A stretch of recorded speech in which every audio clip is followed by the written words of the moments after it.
Minnesota, she went out. Wait a minute. I'm talking now. If you don't mind, please. Does that sound familiar? Don't lie. When it comes to the economy, do you believe Americans are better off than they were 4 years ago? So I was raised as a middle-class kid, and I am actually the only person on this stage who has a plan that is about lifting up the middle class and working people of America. In Minnesota, she went out. Wait a minute. I'm talking now. If you don't mind, please. Does that sound familiar? Don't lie. What she says is an absolute lie. And as far as the abortion ban, no, I'm not in favor of abortion ban, but it doesn't matter because this issue has now been taken over by the states. I made that very clear in 2020. I will not ban fracking. There's no question I'm in favor of banning fracking. Finally putting an end to fracking once and for all. What is the solution for voters in the fossil fuel industry? Giving the workers an ability to transition. And they will have the intensive training to make the transition. And this was a questionnaire that she filled out for the ACLU, and this questionnaire is really an interesting snapshot in time of that 2019 Democratic primary.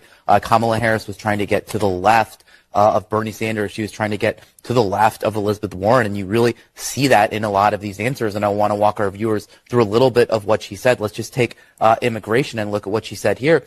She said on immigration, she made this open-ended pledge to end immigrant detention. She said she supported taxpayer-funded. She was big on defund the police. In Minnesota, she was big on defund the police.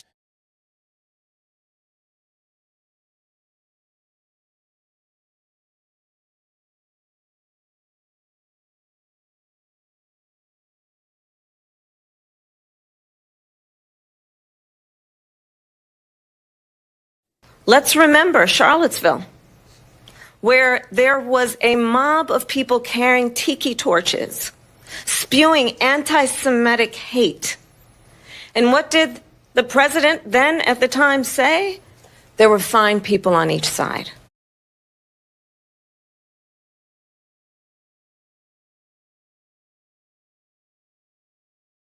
Why did the administration wait until 6 months before the election to act?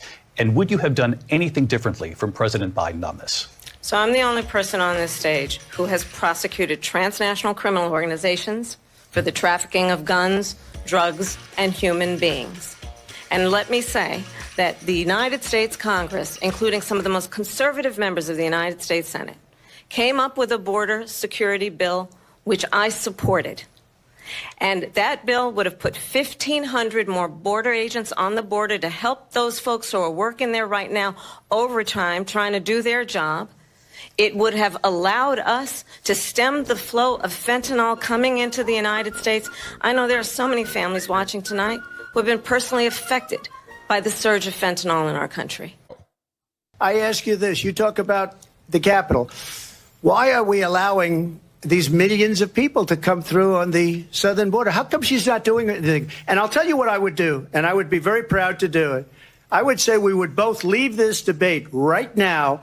I'd like to see her go down to Washington, D.C. during this debate because we're wasting a lot of time. Go down to, because she's been so bad, it's so ridiculous.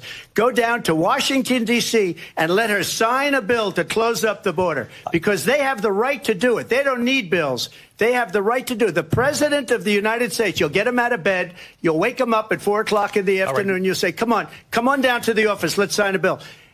Even she laughed at the 4 p.m. joke.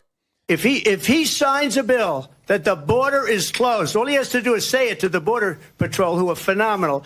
If they do that, the border is closed. This is the one that weaponized, not me. She weaponized. I probably took a bullet to the head because of the things that they say about me. They talk about democracy. I'm a threat to democracy. They're the threat to democracy with a fake Russia investigation that went nowhere. I'm going to actually do something really unusual, and I'm going to invite you to attend one of Donald Trump's rallies.